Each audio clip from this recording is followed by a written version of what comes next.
नमस्कार, capital TV देख रहे हैं आप। मैं हूं आपके साथ हर्ष भारद्वाज। बात पते की करेंगे क्योंकि उत्तर प्रदेश में जयंत चौधरी का एक ट्वीट आता है। अखिलेश यादव ने उन्हें चवन्नी कहा, जिसके बाद बवाल मचा हुआ है और जयंत चौधरी ने इसे जाट समाज से जोड़ दिया है, जिसके बाद अखिलेश यादव पर कई सवाल खड़े हो रहे हैं। वहीं केशव प्रसाद मौर्य का बयान भी सामने आता है और उनकी तरफ से कहा जाता है कि पूरे किसान समाज, जाट समाज का अपमान अखिलेश यादव की तरफ से किया गया है और अखिलेश यादव को माफी मांगनी होगी। आज इसी पर दो खास मेहमान मेरे साथ जुड़े हैं। अविरल साहब हैं, बीजेपी के लीडर। अविरल साहब, आपका स्वागत कर रहा हूं। अकील साहब मेरे साथ जुड़ रहे हैं, समाजवादी पार्टी से समर्थक। अविरल साहब, आपका भी बहुत बहुत स्वागत और अकील साहब, आपका भी बहुत बहुत स्वागत। आप दोनों का स्वागत। अकील साहब, मैं आपके पास आ रहा हूं क्योंकि देखिए, जाट समाज का अपमान क्यों अखिलेश यादव ने किया। ठीक है, अखिलेश यादव कह रहे थे कि हमने चवन्नी से रुपया बना दिया, लेकिन अखिलेश यादव को थोड़ा सा शब्दों का चयन भी ठीक रखना था। अब जाट समाज आंदोलन की बात कह रहा है, सड़कों पर उतरने की बात कह रहा है, और तो और जयंत चौधरी ने एक लंबा चौड़ा ट्वीट कर दिया है और वो कह रहे हैं कि किस तरीके से समाजवादी पार्टी को बढ़ाने का काम, चाहे फिर उनके पिता हों या फिर पूरी तरीके से जो काम हुआ था, इतिहास के पन्ने बताते हैं। और अखिलेश यादव अब उन्हें चवन्नी बताने का काम कर रहे हैं। अपमान तो है और अमर्यादित शब्द भी है। देखिए, हर ही समाजवादी पार्टी दर सभी वर्गों का, सभी जाति के लोगों का बराबर सम्मान करती है। ये विपक्ष की राजनीति है, इसको तोड़ मोड़ कर प्रकाश करने का काम किया जा रहा है और समाजवादी पार्टी सबके साथ और सम्मान के साथ काम खड़ी है और सबके साथ सम्मान देने का सबको काम करती है। समाजवादी पार्टी किसी को बदनाम करने का काम नहीं करती। तो आप ये कह रहे हैं कि सम्मान किया गया है जयंत चौधरी का, लेकिन अगर सम्मान किया गया है तो फिर क्यों इतना बवाल हो रहा है और क्यों चवन्नी शब्द का इस्तेमाल किया गया। अविरल साहब, चवन्नी शब्द का इस्तेमाल करना कितना ठीक है, और क्या जो बीजेपी इस वक्त कह रही है, केशव प्रसाद मौर्य कह रहे हैं कि जाट समाज को अपमानित किया गया है, आपको भी लगता है कि जाट समाज को अपमानित करने का काम समाजवादी पार्टी की तरफ से किया गया? नहीं, बिल्कुल 100% निश्चित रूप से इस तरीके से अपमान करने का और टारगेट करने का काम किया गया, जो षड्यंत्र है, दुखद और निंदनीय और शर्मनाक है। ये जयंत चौधरी जी को, जाट समाज को पूर्ण रूप से अपमानित किया गया, टारगेट किया गया और जाट समाज को टारगेट करने का एक पूर्ण रूप से षड्यंत्र है। और निश्चित रूप से जनता समझ रही है, लोग समझ रहा है कि किस तरीके से अपमानित कर रहे हैं, जाट समुदाय को अपमानित करने का काम कर रहे हैं। और निश्चय वर्ष 2027 के उत्तर प्रदेश विधानसभा चुनाव में जनता वोट की चोट करते हुए मुंहतोड़ जवाब इन्हें देगी। ये पूरा विश्वास है। पूरे पश्चिम उत्तर प्रदेश में इन्हें जवाब मिलेगा, न केवल पश्चिम उत्तर प्रदेश बल्कि पूरे उत्तर प्रदेश में निश्चित रूप से हमारा जो समुदाय है, जाट समुदाय जवाब देगा और उसके साथ साथ सभी लोग जवाब देंगे। अब मैं भी जाट हूं, निश्चित रूप से हम सब लोगों को इस चीज का दुख है कि किस तरीके से करने का काम किया गया, ये पूर्ण रूप से गलत है और निंदनीय है। ठीक है अकील साहब, जाटों का अगर नाराजगी देखने को मिली तो कहीं ना कहीं सवाल खड़े होंगे अखिलेश यादव पे, साथ ही साथ अखिलेश यादव को दोबारा से सत्ता नहीं हासिल होगी, क्योंकि देखिए पीड़ितों को उन्होंने हटा दिया। अब पंडित कह रहे हैं तो पीड़ितों को तो उन्होंने हटाने का काम कर दिया, जाट समाज को नाराज कर रहे हैं, मुसलमान भी नाराज है आजम खान को लेकर। तो आखिर कौन सी जाति के लोग रह जाएंगे अखिलेश यादव के पास, और अखिलेश यादव तो फिर से हार जाएंगे। अकील साहब, ये आपको कैसे पता चला कि इन्होंने जो है व्यापक रूप से जो जयंत चौधरी को टारगेट किया या जयंत को इशारा किया? ये तो बात आप कर रहे हैं ना, उन्होंने के नाम तो लिया नहीं था। ये सिर्फ विपक्ष की साजिश है कि सिर्फ अखिलेश यादव को टारगेट करते हैं कि अखिलेश यादव क्या बयान दे रहे हैं, क्या बोल रहे हैं, ये ताकि बेरोजगारी का जो मुद्दा है वो जनता भूल जाए, तो जिस तरीके से पेट्रोल और डीजल के दाम है वो जनता भूल जाए, और जो लोगों को अशिक्षित करने का काम भारतीय जनता पार्टी कर रही है, छात्र उस पर आवाज पाए, इसलिए अखिलेश यादव को टारगेट करके। सर, अखिलेश यादव ने बयान जयंत चौधरी को लेकर ही कहा है और उस वक्त जयंत चौधरी की बात भी हो रही थी। ठीक बात है कि जयंत चौधरी का नाम खुलकर नहीं लिया गया, लेकिन बोला गया कि कैसे चवन्नी को हमने रुपया बनाने का काम किया गया। नहीं सर, आप इस बात को कैसे कह सकते हैं जब समाजवादी पार्टी के मुखिया ये कह रहे हैं कि हमने चवन्नी बनाने का काम कर दिया, मंच पर जयंत चौधरी की बात हो रही है, तो किस संदर्भ में इस बात को कह रहे थे भाई? कौन से नेता थे? किसका गठबंधन हुआ था 2022 के अंदर? किसका गठबंधन हुआ था? आपकी पार्टी का गठबंधन हुआ था ना जयंत चौधरी के साथ। अब जयंत चौधरी को आपकी पार्टी का गठबंधन रास नहीं आ रहा है तो कह रहे हैं कि भैया हम नहीं कर रहे हैं गठबंधन, उसमें उनकी मर्जी है। अब आप उनको चवन्नी कह देंगे या फिर बता देंगे चवन्नी अठन्नी है, सर आगे आने वाले समय में आपको गठबंधन की जरूरत पड़ सकती है, इस बात को याद रखिएगा। अविरल साहब, अविरल साहब, अकील साहब जो यहाँ कह रहे हैं कि नहीं, ये बात इस संदर्भ में नहीं हुई है, मंच पर जयंत चौधरी की बात हो रही थी, जयंत चौधरी का बाकायदा ट्वीट भी आया है और वो अखिलेश यादव को नसीहत देते हुए नजर आ रहे हैं, तो क्या समाजवादी पार्टी अब माफी मांगेगी? माफी की मांग आप लोग कर रहे हैं? जी नहीं, देखिए जहां तक विषय एक तरीके से माफी का, तो निश्चित रूप से माफी मांगी जानी चाहिए, इसमें किसी रूप में दो राय नहीं है। और जिस तरीके से अपमानित किया गया, टारगेट किया गया, बहुत दुखद है। जयंत चौधरी जी उस लेगेसी को आगे लेकर बढ़ रहे हैं, चरण सिंह जी की लेगेसी को, और बिल्कुल स्पष्ट है किसानों को टारगेट किया जा रहा है, जाट समुदाय को टारगेट किया जा रहा है, हमारे समुदाय को जो टारगेट किया जा रहा है, ये किसी रूप में सही नहीं है। और मुझे लगता है अगर श्रद्धेय नेताजी मुलायम सिंह यादव जी शायद अगर आज होते तो शायद इस प्रकार की बात ना होती जो अखिलेश जी ने बयान दिया। अखिलेश जी ने क्योंकि जो बयान दिया है तो बहुत ही निंदनीय है, ये किसी रूप में सही नहीं है। और फिर इनके स्टेट के प्रेसिडेंट हैं वो श्यामलाल पाल का बयान आया है, उसे अगर आप देखेंगे तो वो और ज्यादा निंदनीय है। और वो प्रदेश अध्यक्ष हैं, ठीक है प्रदेश अध्यक्ष हैं, कोई दिक्कत वाली बात नहीं, लेकिन ऐसा बयान चाहिए कि को टारगेट करे और किसी की भावना आज तो कहाँ लिखा है संविधान में आप ऐसे जो बयान दे रहे हैं, ये ABCD सिखाई और ये सब किया, क्या है ये? और दूसरी चीज अगर बात कर जाए अखिलेश जी की, तो उन्होंने भी जो चवन्नी वाला बयान दिया ये पूर्ण रूप से गलत है। मैं समझता हूँ राजनीति में, लोकतांत्रिक परंपरा में ऐसे बयानों का कोई स्थान नहीं। ठीक है अकील साहब, ऐसे बयानों का कोई स्थान नहीं है, लेकिन सवाल ये है ना आपसे, हर्ष जी जयंत चौधरी जी ने ये कहा है कि अगर ये राजनीतिक लड़ाई थी तो सीधे उनका नाम लेकर बोलते। कि जयंत चौधरी जी ने खुद कहा है कि अगर सीधी लड़ाई थी तो उनका नाम लेके बोल पूरे। जयंत चौधरी ने अखिलेश यादव का नाम जयंत चौधरी ने अरे सर आप हमारी बात तो सुन लीजिए ना पूरी बात। जयंत चौधरी जब ये खुद बात कह रहे हैं कि अगर अखिलेश यादव की राजनीतिक लड़ाई थी तो नाम लेकर नहीं, देखिए अखिलेश यादव की अगर हम बात करें तो अखिलेश यादव को हमेशा से जरूरत पड़ी है। मेरी बात सुनिए सर, जयंत चौधरी के पिता हूं या फिर जयंत चौधरी खुद हो, अखिलेश यादव को जरूरत पड़ी थी, तभी 2022 के अंदर गठबंधन किया गया था। अखिल साहब क्या बात कर रहे हैं आप? 2022 के अंदर गठबंधन आप लोगों का ही था, जरूरत पड़ी थी या नहीं पड़ी थी?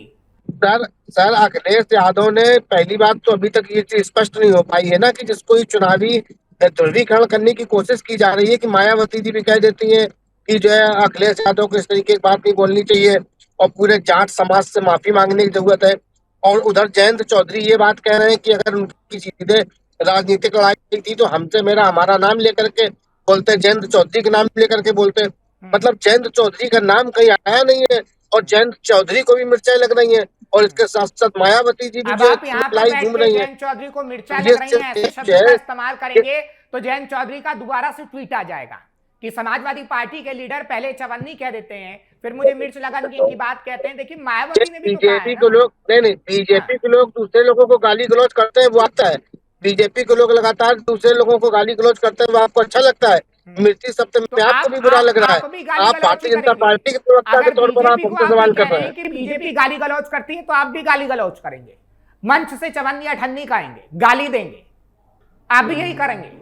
चवन्नी अठन्नी की बात है, चवन्नी अठन्नी का नाम सिर्फ विकास को लेकर के है। हमने चवन्नी का रुपया बनाया, हमने चौमुखी विकास कराया, 54 रुपए को तैयार किया, हमने चौमुखी विकास कराया, किसानों की आय दुगनी की, लोगों को शिक्षित करने का काम किया। हमने हर गरीब मजदूर तबके के लोगों को उठा करके उनको समग्र। लेकिन मायावती तो कह रही है ना, मायावती भी कह रही है कि जाट समाज से माफी मांगनी होगी। मायावती भी तो खुल के सामने आ रही है। मायावती तो भारतीय जनता पार्टी की बी पार्टी ऑलरेडी है। मायावती जी भारतीय जनता पार्टी की बी पार्टी के रूप में निरंतर लगातार काम करती चली आ रही है और पहले भी उनके इस तरीके के क्रियाकलापों को। ठीक है अविरल साहब, फिर मायावती को आप ही की टीम का बता दिया गया। सर मायावती पूर्व मुख्यमंत्री रह चुकी हैं, मायावती ने आपके साथ गठबंधन भी किया था जहां तक आपको याद हो, और आप फिर दोबारा से मायावती को कहते हैं कि हमारे साथ हम समाजवादी लोग निष्पक्ष विचारधारा का काम करते हैं। हमारी मायावती जी से नहीं बनी क्योंकि हमारी विचारधारा और उनकी विचारधारा अलग अलग है।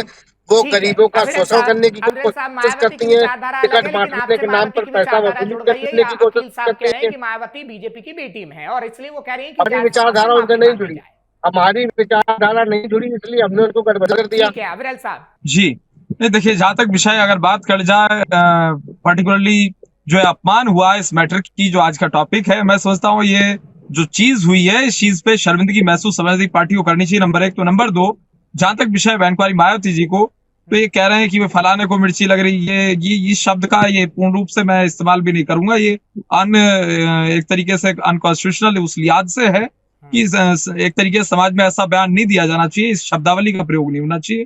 फलाने को मिर्चा लगना, फलाने को मिर्ची लगनी, क्या चीज है, ये किसी रूप में सही नहीं है। और ये फिर कह रहे हैं मायावती जी को या जयंत चौधरी जी को, वो सम्मानित नेता हैं, कम से कम सम्मानित शब्दों का इस्तेमाल होना चाहिए।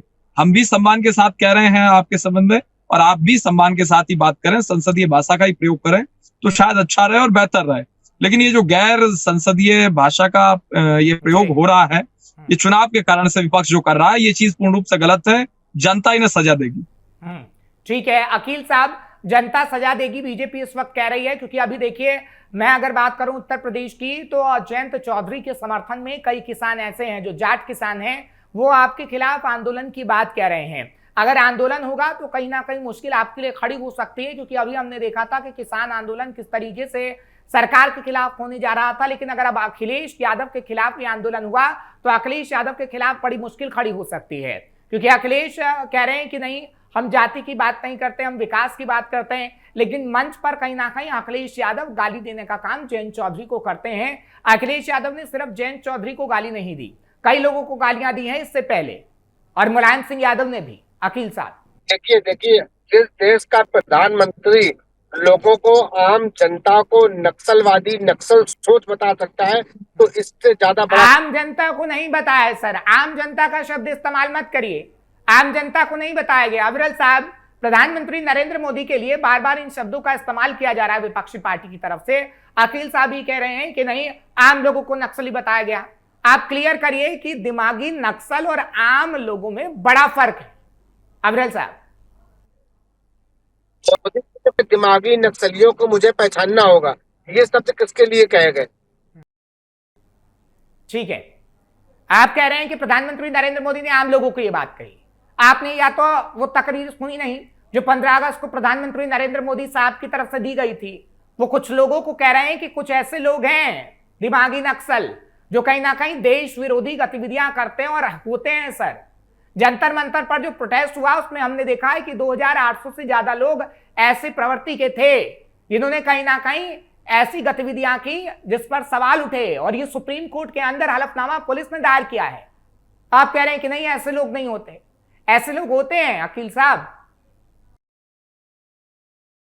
सर अभी रमेश बिधोड़ी जी ने क्या बोला, बच्चों को क्या बोला, सबको पता है कि ये पंचर बनाने वाले लोग लेकिन तब लोगों को आपको अच्छा लगता है। कह रहे कि नहीं, प्रधानमंत्री नरेंद्र मोदी ने बोल दिया। अरे भाई, प्रधानमंत्री नरेंद्र मोदी ने अगर बोला तो संदर्भ को समझिए ना कि प्रधानमंत्री नरेंद्र मोदी ने किसको बोला। वो आम लोगों को नहीं कह रहे हैं सर। पुलिस आम लोगों के लिए हलफनामा सुप्रीम कोर्ट के अंदर नहीं दायर कर रही है। पुलिस ने जो हलफनामा दायर किया है वो 2800 से ज्यादा लोगों का दायर किया, वो जो पहले मामलों में वांछित थे, जिन्होंने राष्ट्रीय राजधानी दिल्ली को भी दहलाने की साजिश रची थी, जो गैंगस्टर हैं, ऐसे लोगों के खिलाफ हलफनामा दायर किया गया। आप कह रहे हैं कि नहीं, प्रधानमंत्री नरेंद्र मोदी तमाम आम लोगों को नक्सली कह रहे हैं। अविरल साहब, क्या प्रधानमंत्री नरेंद्र मोदी ने आम लोगों को नक्सली कहा? अविरल साहब कह रहे हैं कि नहीं, वो तमाम लोगों को नक्सली कह रहे हैं जो देशवासी। देखिए, जहां तक विषय एक तरीके से नक्सली कहने नहीं कहने का जो ये विषय बना रहे हैं, जिस भी विषय को, बिल्कुल स्पष्ट है। अगर बात कर जाए, ये गलत तरीके से उसका असल में इंटरप्रिटेशन कर रहे हैं, उसे समझे स्पष्ट रूप से। ये जो दिमागी नक्सल है, ये जो मानसिक रूप से नक्सलिज्म की ये मानसिकता है, तो इससे बचने की और अलग रहने की आवश्यकता है। ये जो देशद्रोही, देश विरोधी तत्व और असामाजिक तत्व, देश को तोड़ने की साजिश करने वाले लोग और तमाम सारे लोग हैं, जेएनयू गैंग, टुकड़े टुकड़े गैंग, शाहीनबाग गैंग, ये सब जो लोग हैं, जनता इन लोगों को जानती है, और इसलिए जनता इन लोगों को जवाब दे रही है और पहचान रही है जनता की हाँ, ये ही लोग हैं जो एक तरीके से मैं समझता हूँ एक तरीके से बौद्धिक तरीके से प्रोटेक्ट करने का काम करते हैं इन लोगों को। और बहुत जगह बैठे हुए खान मार्केट गैंग और तमाम सारे गैंग में बहुत से लोग हैं, तो सबको जवाब जनता दे रही है और बहुत अच्छे से जवाब मिलेगा। हर चीज समय पे बहुत अच्छे से जवाब मिलेगा, जनता सब जान रही है। अकील साहब, टुकड़े टुकड़े गैंग के साथ तो देखिए, जनता हर चीज जनता जान रही है। ये नक्सल, दिमागी नक्सल की जो बात प्रधानमंत्री मोदी जी की तरफ से की गई थी, ये जंतर मंतर पर जो छात्र छात्राएं प्रोटेस्ट कर रही थी, सर, जंतर मंतर पर छात्र छात्राएं प्रोटेस्ट कर रहे थे, आप उसकी बार बार बात करते हैं। झारखंड का नाम भी लीजिए ना। आप झारखंड का नाम कभी नहीं लेते हैं। झारखंड के अंदर भी छात्रों ने प्रोटेस्ट किया था। झारखंड के अंदर जो छात्र प्रोटेस्ट कर रहे थे, आप उसे छात्र मानते भी हैं या नहीं मानते हैं? आप तो भारतीय जनता, आप सर आपको एंकरिंग छोड़ के भारतीय नहीं, आप मेरे को सलाह मत दीजिए कि मैं एंकरिंग छोड़ के क्या करूं, एंकरिंग करूं या ना करूं। लेकिन आपको कहीं ना कहीं, मेरी बात सुनिए ना, आपको झारखंड के छात्रों को छात्र कहना होगा। आप मेरी बात मत करिए, मुझे जो करना होगा मैं करूंगा, लेकिन झारखंड के छात्रों को छात्र बताइए ना भाई। आप जंतर मंतर छात्रों पर ही अटके हुए हैं, लगातार आप जंतर मंतर छात्रों पर अटके हुए हैं कि भैया नहीं वो छात्र थे। झारखंड में जो प्रोटेस्ट करें वो भी छात्र हैं, उनको भी बोलिए। वहां पर अगर आप लोगों की सरकारें हैं तो आप वहां पर नहीं बोलेंगे, क्योंकि आपकी सरकार पर सवाल उठेगा। राहुल गांधी नहीं जाएंगे भाई झारखंड के अंदर, अखिलेश यादव नहीं जाएंगे भाई झारखंड के अंदर, अखिलेश यादव नहीं बात करेंगे। अखिलेश यादव अपने बच्चे को अमेरिका में पढ़ाएंगे, लेकिन बताते नजर आएंगे कि किस तरीके से स्कूलों की हालत बदतर है। क्यों झूठा प्रोपेगेंडा आप लोग फैला रहे हैं सर? जनता सब जानती है, सोशल मीडिया का जमाना है, जनता क्या जानती है क्या नहीं जानती है सब पता है आम जनता को। अगर आप ऐसे ही नहीं सुधरे तो समाजवादी पार्टी का बंटाधार है सर। उत्तर प्रदेश के अंदर समाजवादी पार्टी नहीं जीत पाएगी। ये डंके की चोट पर मैं लिख के दे रहा हूं कि 2027 में समाजवादी पार्टी नहीं जीत पाएगी अगर आपके यही हालात रहे। इसको लिख के ले लीजिए और बाद में चला भी दूंगा। जब 2027 में चुनाव आएंगे ना, जब रिजल्ट आएगा, मेरी बात सुनिए, जब रिजल्ट आएगा तो इसको चला भी दूंगा, आप लिख के ले लीजिए। डंके की चोट पे कह रहा हूं। रिजल्ट तो हमने 2024 में भी देखा है, 2024 में आपने रिजल्ट देखा है। अखिल साहब, समाजवादी पार्टी की सरकार उत्तर प्रदेश में बनना मुश्किल है। पार्टी का एकदम सफाया होने वाला है उत्तर प्रदेश में, और 2027 में समाजवादी पार्टी की निश्चित में कोई सफाया नहीं होने वाला। उत्तर प्रदेश में 2027 में भारतीय जनता पार्टी आ रही है। उत्तर प्रदेश में योगी आदित्यनाथ जी के नेतृत्व वाली सरकार शानदार सरकार आ रही है, अभूतपूर्व सरकार। योगी जी की सरकार आ रही है, 27 में योगी जी आ रहे हैं, योगी जी की सरकार आ रही है। आपके लिए भी एक सुझाव है कि आप नहीं, आप मेरे को सुझाव मत दीजिए। आप मेरे को सुझाव मत दीजिए। मुझे जिसको ज्वाइन करना होगा मैं कर लूंगा, नहीं करना होगा मैं नहीं करूंगा सर, वो मेरे ऊपर है। मैं आम जनता की बात को उठाता रहूंगा और उठा रहा हूं। इस वक्त भी मैं आम जनता की सवालों को उठा रहा हूं, आप लोगों से पूछ रहा हूं, लेकिन आप लोग जवाब नहीं दे पा रहे। आप विपक्ष में हैं, आप सरकार से सवाल पूछिए, मैं आपसे सवाल पूछूंगा। काम तो मेरा सत्ता पक्ष और विपक्षी पार्टी दोनों से सवाल पूछना है ना। आपका काम विपक्ष है, मेरी बात सुनिए, विपक्ष का काम सवाल पूछना होता है, लेकिन विपक्ष से सवाल पूछने वाला भी कोई होना चाहिए, और वो काम पत्रकार करता है। सवाल जी आप इनसे ये पूछिए, सवाल पूछ रहे हैं, नक्सलवादी मैंने सवाल पूछा नक्सल को लेकर कि नक्सल दिमागी को लेकर क्या प्रधानमंत्री नरेंद्र मोदी ने कहा। मैंने आपसे भी सवाल पूछा। अफजल साहब से ये बात पूछिए कि ये जो दिमागी नक्सल, आपको तो दिमागी नक्सल की बात प्रधानमंत्री की तरफ से की गई, लगेगा लेकिन वो सच्चाई है। उत्तर प्रदेश में समाजवादी पार्टी को अपनी रणनीति को बदलना होगा। गाली गलौज देंगे, अठन्नी चवन्नी कहेंगे तो आप ही का नुकसान है सर। ठीक है, मेरे पास समय इतना ही था। अखिल साहब बहुत बहुत शुक्रिया, आप मेरे साथ जुड़े, फिर आपसे जरूर मुलाकात होगी। समय देने के लिए आज बहुत बहुत शुक्रिया। अफजल साहब आपका भी बहुत बहुत शुक्रिया, आपने समय निकाला और आप मेरे साथ जुड़े, आप दोनों का बहुत बहुत शुक्रिया। फिलहाल जयंत चौधरी को लेकर इस वक्त बवाल मचा हुआ है, क्योंकि अखिलेश यादव की तरफ से जो चवन्नी कहा गया उस पर जयंत चौधरी का भी जवाब आया, और इस पर जाट समाज बेहद खफा है। 2027 में इसका कितना प्रभाव होगा ये तो आप ही लोग तय करेंगे, लेकिन कल फिर आपके सामने हाजिर होंगे बात पते की लेकर। मुझे इजाजत दीजिए, नमस्कार।